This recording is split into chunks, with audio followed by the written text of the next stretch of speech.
পূর্ণিমার ভরা কটালের জেরে নদীবাঁধ উচ্চে জল ঢুকে প্লাবিত এলাকা। দক্ষিণ 24 পরগনা সাগর ব্লকের বঙ্কিমনগরে নদীবাঁধ উচ্চে জল ঢুকে প্লাবিত এলাকা।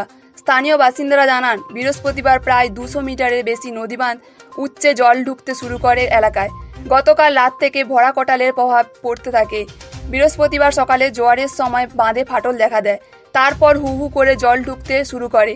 বেলা বাড়ার পর বাঁধটি নদীতে বিলীন হয়ে যেতে পারে। নদীর জল ইতিমধ্যে প্লাবন পরিস্থিতি তৈরি হয়েছে। বাঁধের কাছাকাছি থাকা এলাকা, বাড়ি, পুকুর, জমিতে জল ঢুকেছে। আগামী 3 দিনে পরিস্থিতির মধ্যে আরও ঘোরালো হয়ে উঠতে পারে। ভয়াবহতা, আমাদের ছেলে পুলে নিয়ে আমরা প্রচুর বসবাস করতে পারছি না, বাড়িতে থাকতে পারছি না। আমাদের ঘর বাড়ি ব্যাগ আগের এতে ডুবে গেছে।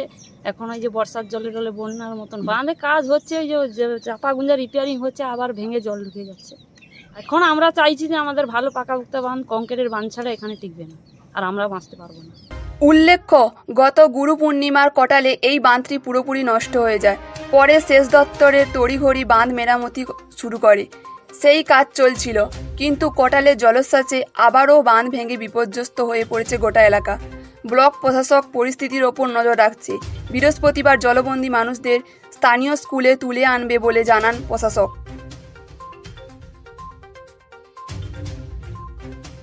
সাগর থেকে স্টার খবর নিউজ টিম।